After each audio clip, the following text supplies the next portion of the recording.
Radyo Kapala Local News.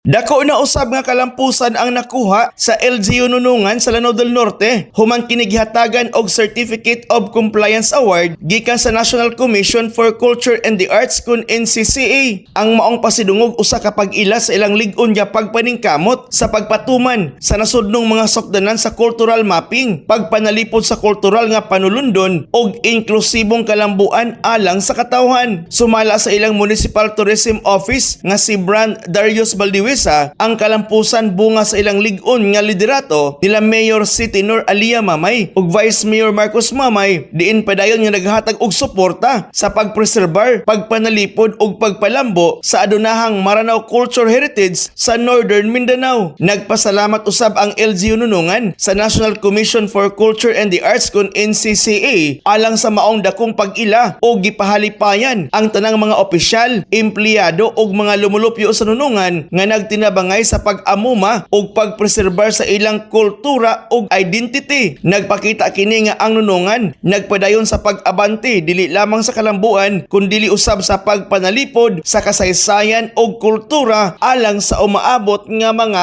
henerasyon. Mga impormasyon gikan sa Lanao del Norte alang sa DXDD Radyo Kampana 58, Mike Navarro reporting. Radyo Kapala Local News.